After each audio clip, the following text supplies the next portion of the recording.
Greetings and good morning, fellow targeted individual. I told Tiaz a while back on a different channel that at one time I was being harassed by a few neighbors. And this is what's really interesting. One day I was getting back from biking and a neighbor that lives right here, his son ran to this house over here. I'll explain that in a minute. And this house right over here, this guy, I talked to him. The house is owned by the city. And he told me that they were doing community policing, and I was mobbed. I was surrounded by these people. Well, that guy's, his friend lives right over here. The other house I pointed to, that guy's son ran to this house behind that bush and was watching. And he was real concerned. Now, to the left is a park, not too far from my residence. To the right, if I take a right at the exit of the residential area, is a place called a small business center. And what's really interesting is that that house that I mentioned, that's this guy's living in, it's owned by the city, has a business right over here. Hold on a second. So right over here to the right, about a 1-minute drive or less, is an industrial park. So I'm not gonna drive through the whole entire place because I'll be here a few minutes, but these places are quite big. And they exist all throughout Florida. Now here's the front entrance of this place. And there's business after business. It would take me about 5 minutes to drive around this place and go through every single nook and cranny. So if you're a targeted individual and you're finding yourself being severely harassed in proximity to places nearby your residence, you may want to look at maps to see, is there a small business incubator close by? Now, after the second year of living here, I thought about starting a small business.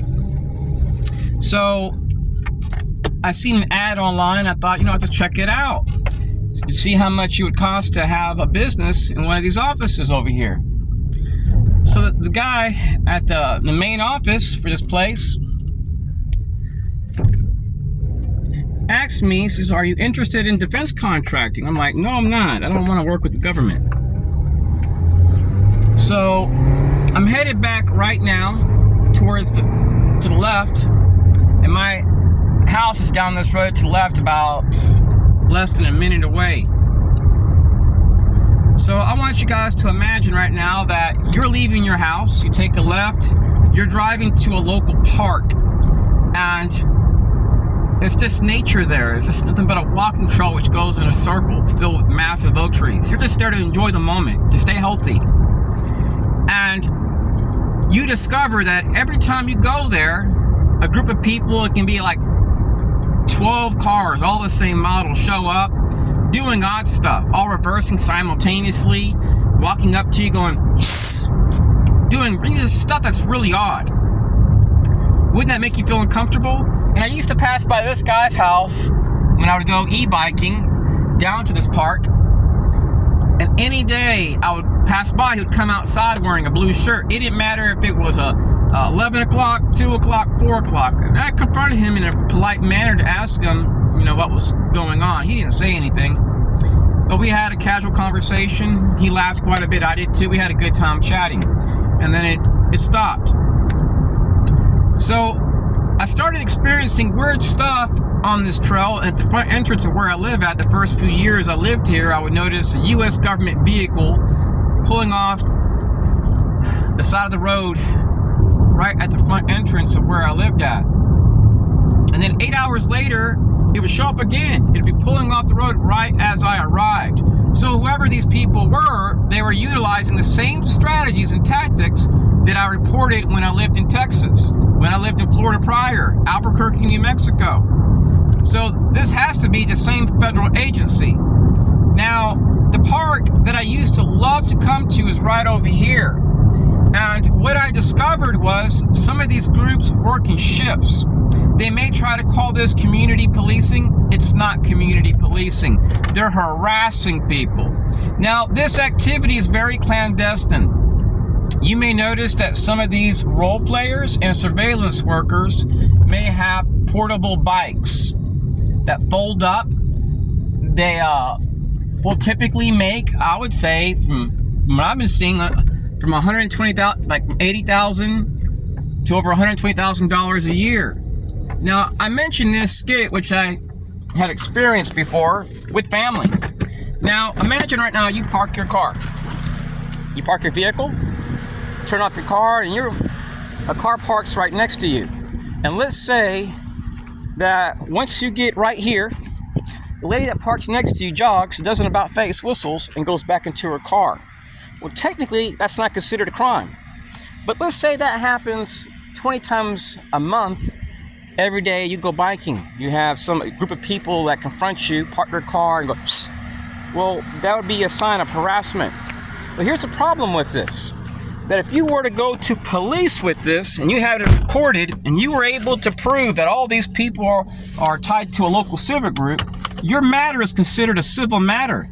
And your Department of Homeland Security, your FBI, won't do nothing about it. Now, if I was a cop and I was to experience that, or my kids were being harassed covertly, I'm putting somebody in handcuffs, taking them to jail. But since a lot of these groups have partnerships with police, they do this in a sneaky manner and they get money. And they don't give a shit about you, fellow TIs. Lord forgive my language. They don't give a damn about you. These people don't care if you commit suicide, become a drunk, turn suicidal. That's not the case for me, but there are many targets which have reached that point, which have taken their lives, which have gone out and hurt people due to this. Never go that route. That is the intentions, of course, of these domestic terrorists that are clandestine, harassing people in the stores. They can't stop. They harass people in airports. They're using trash from our streets, trash we couldn't hang in the service. And I'm not calling people in the military trash. I'm talking about those which would go out and harm people and plot and do things which are linked to violence. Those are bad people. If you're willing to go out and plot and attack at a school or in a community, you're not a good person. So let's say you're parked here. Well, they may simply park right over there against the fence, sideways, facing you, flashing their lights. That's a community policing strategy utilized at a lot of parks. If you're parked somewhere and you're facing a lake and a car's parked sideways, well, if you notice that pattern every time you arrive at a place, it's typically a policing partner, somebody that's keeping an eye out on the place. That's a good thing, because we need to keep our community safe. But at the same time, if it's being utilized to make people feel uncomfortable, then that's technically illegal. It's an unethical practice. And it also violates people's rights, like ADA rights. Many targets are actually disabled. Many targets I know, which have worked for the government, they can no longer work. They've been targeted so much that they suffer from PTSD and anxiety, and they just need to be left alone and have some family support. So if you're a targeted individual, do research on your perpetrators. Type up their address. That last house I showed you when I exited my residence, hold on one second. That guy's LinkedIn profile, when I typed up his address, it came up with the LinkedIn profile. He's an ex-Marine tied to a group that's called the APCO. They're involved in public safety telecommunications, based in Virginia and Daytona Beach. I'm not saying anything bad about them, but obviously he's a contractor. Now, I have videos where I was being harassed by Marines in Tavares and Estes, Florida, every time I went. And also I have recordings where it shows emergency management in Orlando flagging me when I was in Tavares, Florida. I'll place some links underneath this video.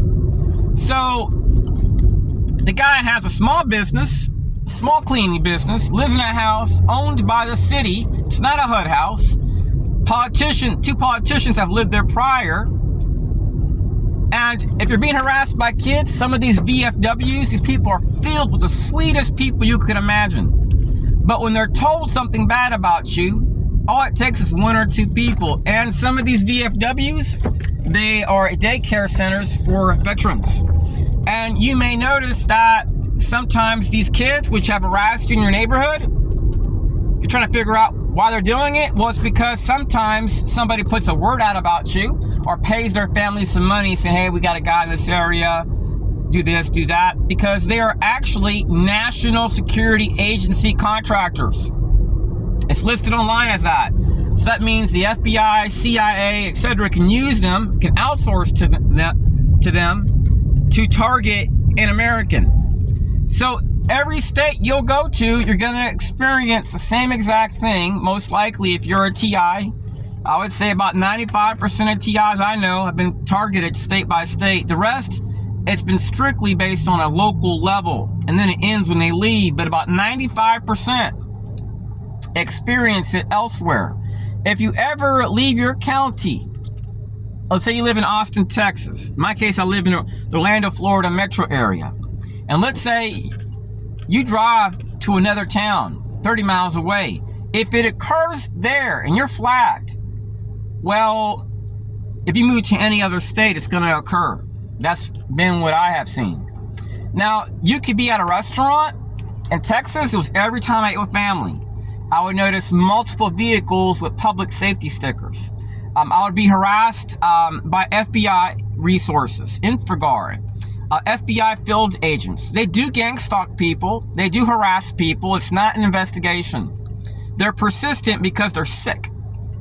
And they're getting money from this, and DOJ is allowing it. And then a lot of these groups, these NGOs, they're filled with good people, but when they're retired military, have kids to feed, trying to get some extra money for their own goals, a lot of these guys will do it.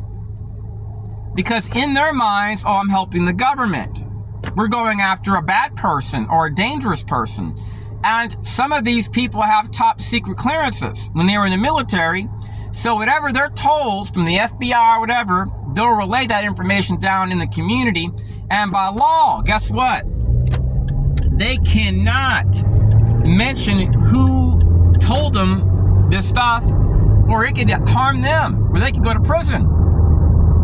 So the FBI has done this, and other agencies, I'm sure, but the FBI has done this to people. Also, if you get gas at a place and you're harassed by a group of people that drive like 20 black cars, well, look at a map and just take up like 20 blocks, 20 block radius.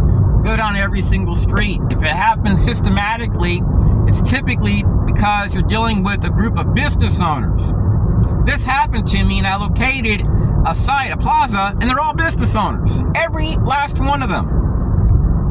So a lot of this targeting is based on targeting people which are marginalized, whistleblowers, people which do not have a lot of resources, that these people make assumptions. But if we were to do risk assessments on these groups doing this, they'd probably be categorized as a terror threat. Being poor or being single or marginalized isn't an excuse or indicator of violence. Those which promote violence, those which promote warmongering, can't secure our borders, doing unethical things, those are indicators of violence. Because you're allowing people that can come in here and do violent things. People which are in America, which are exposing this, we're not the terror threat. Right now, I'm driving with my cell phone on a high location. I'm not hiding like these federal agencies hide behind our flag and a non-disclosure agreement.